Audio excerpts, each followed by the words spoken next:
Hey everybody, welcome back to my channel. It's been a while, so I figured I would film a layout / roster update video. Not a lot's happening with the layout. As you can see, it's in just about the same condition it was last time everybody saw it.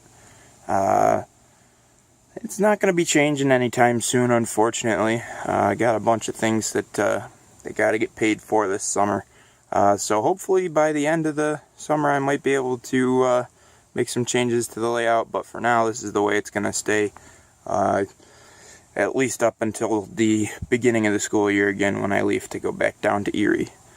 The only big plan I have is to get buffer ends for each of the ends of the sidings and possibly putting in another locomotive storage track. Just because, as you can see, my locomotive fleet, is growing quite rapidly. Won't be growing much more rapidly anytime soon, like I said, because of the money constraints. But since the last roster update, it has changed immensely, and so we'll get into it, and we'll see what kind of changes have been made to the roster.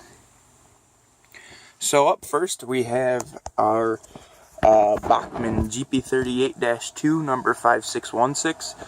I purchased this shortly after the last roster update.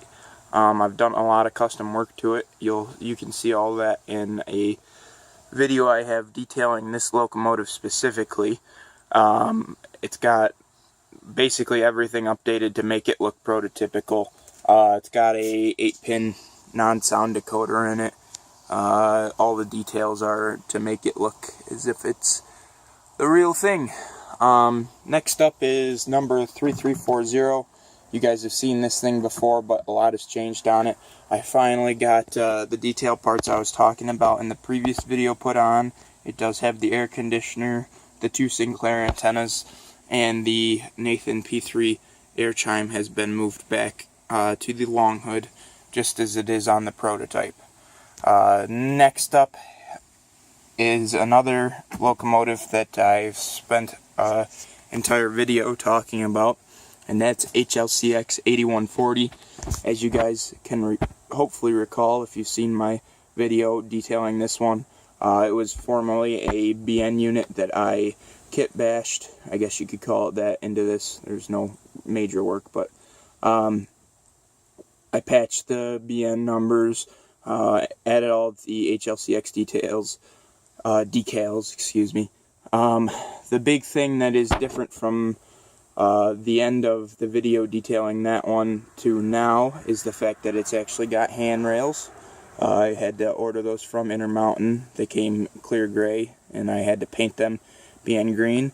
And it's also got the nose stripes that it did not have before. Instead, it had, I believe, nothing up here, but when I got it, it came with the BN logo up there, which was not prototypical for 8140.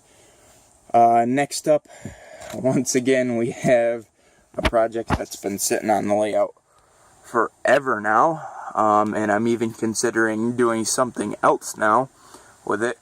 This is locomotive number 6333. It's an SD40E. Big issue with this one is I am missing a front number board, so I can't finish those up, and my front and back handrails are pretty mangled, so I would need to order those from Athearn as well to replace. But what I'm thinking about doing with this one now is, because I've heard, correct me if I'm wrong, the chassis itself is the same as the SD60. What I might do is just take the shell off and make it an SD60E with one of the full shells that are available online from, I think it's CMR Productions has them in stock.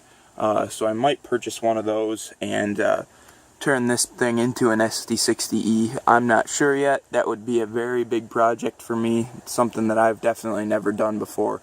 But, I mean, I would be willing to do it for sure.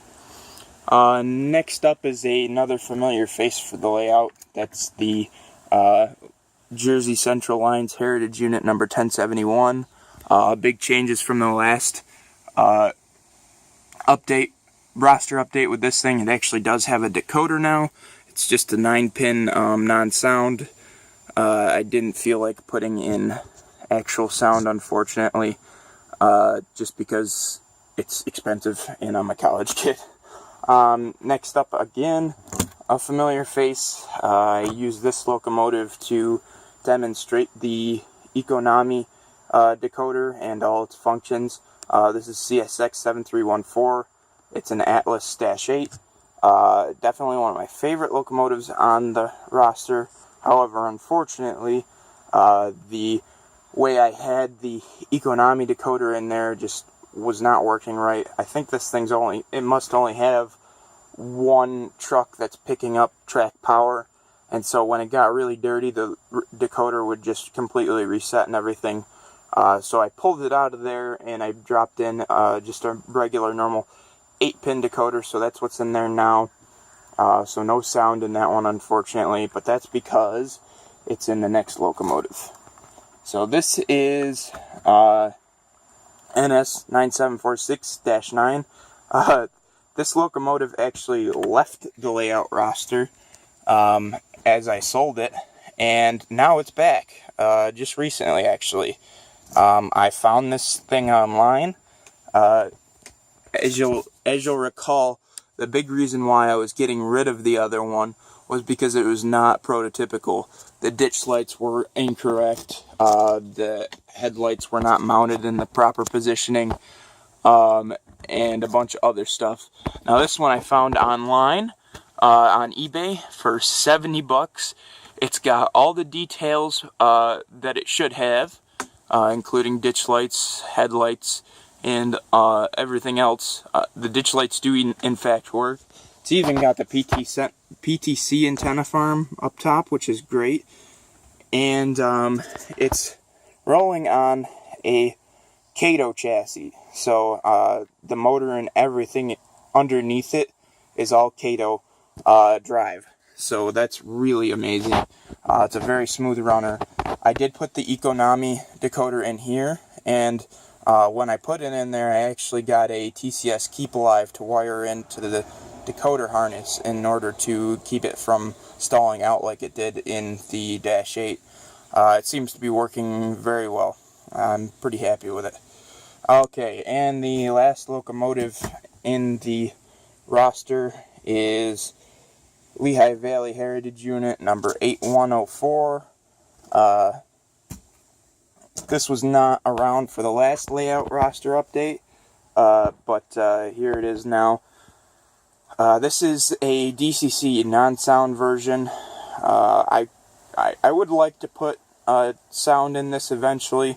It's not in the immediate plans though, unfortunately.